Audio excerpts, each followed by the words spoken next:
সিদ্দিক আহমদের জমিদারির কারণে ভর খরা মরশুমেও কৃত্রিম বন্যা নিলামবাজারে। কৃত্রিম বন্যার জলে ভাসছে নিলামবাজার যাত্রাপুর রোডের প্রেমময়ী এলপি স্কুল।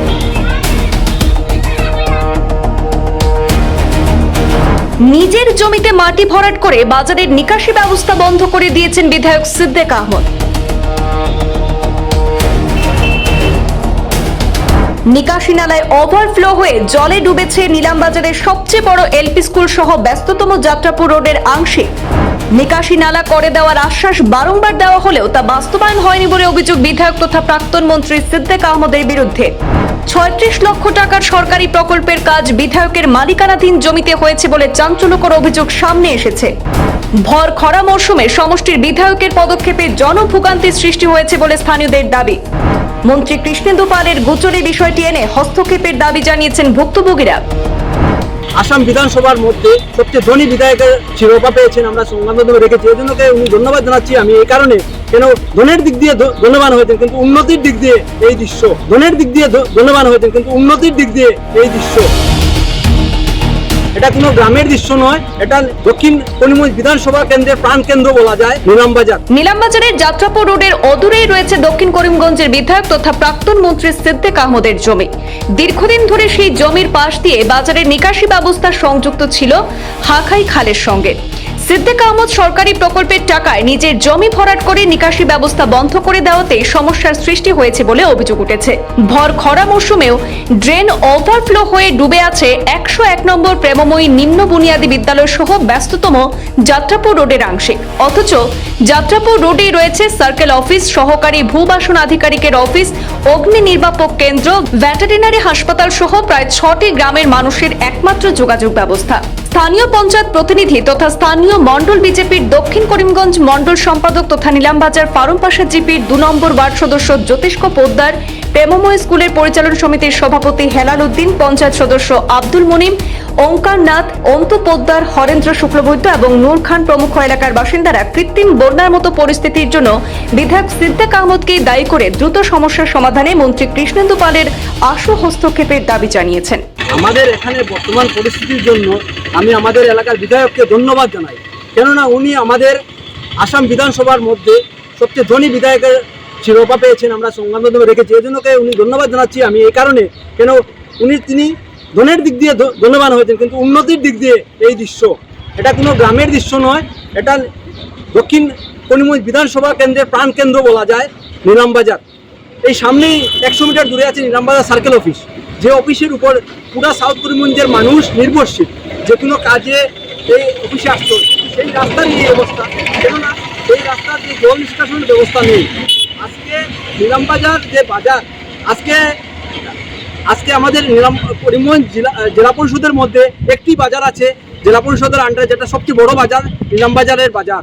সেই বাজারের যে আবর্জনা, যে জল নিষ্কাশন এই রাস্তার সাইড দিকে ২ সাইডের যে ড্রেন আছে সেই ড্রেন দিয়েই জল নিষ্কাশন হয়, কিন্তু বর্তমান দেখা যাচ্ছে সেই জল নিষ্কাশনের যে রাস্তা ছিল সেটি আমাদের মাননীয় বিধায়ক উনি এখানে কম টাকায় জায়গা ক্রয় করে সেই জায়গার উপর মাটি ফিলিং করে সেই জায়গাকে পাট করে উনি বিক্রি করেছেন এবং সেই জায়গার উপর দিয়ে উনি রাস্তা দিয়েছেন। কিন্তু গত বর্ষার মরশুমে তিনি এই জায়গার উপর দিয়ে ড্রেন খুঁজে দিয়েছিলেন, আর এরপর বলেছিলেন যে এদিকে ২ দিকে ড্রেন করে দেবেন, কিন্তু কোনো কাজই হয়নি।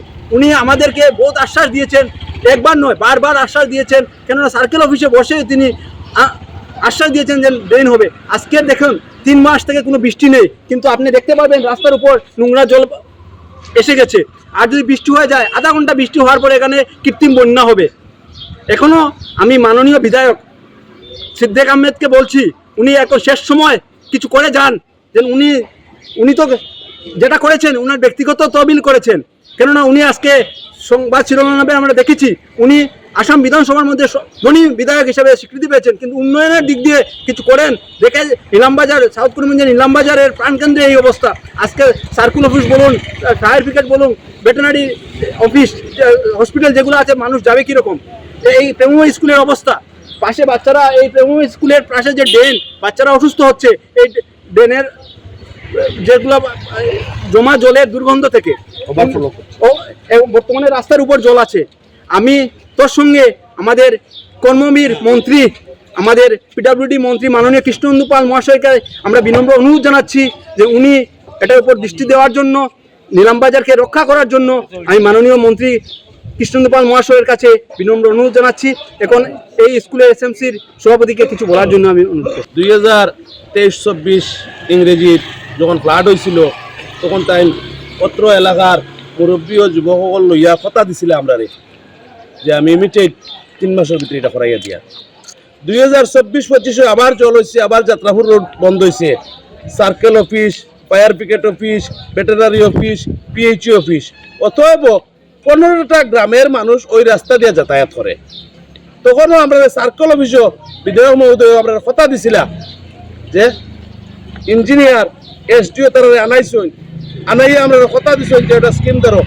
পরের দিন আমরা যখন ইঞ্জিনিয়ারের লাগে যোগাযোগ করছি তখন তাই এরা না করছেন, এটা না করার লাগে।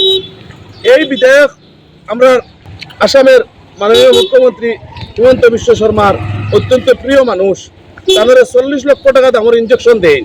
আর তাই যদি হিমন্ত বিশ্ব শর্মারে না কইয়া যদি এই রাস্তাটার কাজ আনতে পারেন না, আজকে স্টেশন রোডও কাজ চলে, আমরা স্টেশন রোডের মানুষের বিরোধিতা করিয়েন না, এটা হইতো। কিন্তু এটার আগে অত্যন্ত দরকার যাত্রাপুর রোডের কাজটা হওয়া, যেহেতু এখানে এটা সার্কেল অফিস আছে।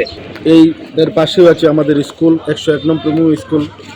এই স্কুলটা বছরে বর্ষার সময় পুরো সিজনটাই বন্ধ থাকে। কারণ হলো এদিকে কৃত্রিম বন্যায় আমাদের এই রোডটা সবসময় জলমগ্ন থাকে। এদিকে জল নিষ্কাশনের ব্যবস্থা নেই। যে ব্যবস্থা ছিল বিধায়ক নিজে সেই মাটিটা কিনে ক্রয় করে বিক্রি করে দিয়েছেন, মাটি বরাদ্দ করে দিয়েছেন। আমাদের বাজারের, আমাদের এই রোডের জলের যে নিষ্কাশন ব্যবস্থা ছিল তা বন্ধ হয়ে গেছে। যদি অতি সত্বর এটার ব্যবস্থা না নেওয়া হয় তাহলে আমাদের এলাকার বর্ষার সময় অনেক কষ্ট হবে যাতায়াতের, আর স্কুল বন্ধ থাকবে। এর জন্য আমি মাননীয় কর্মবীর মন্ত্রী কৃষ্ণেন্দু পাল মহাশয়কে দৃষ্টি আকর্ষণ করছি, আমাদের জন্য একটু ব্যবস্থা করেন।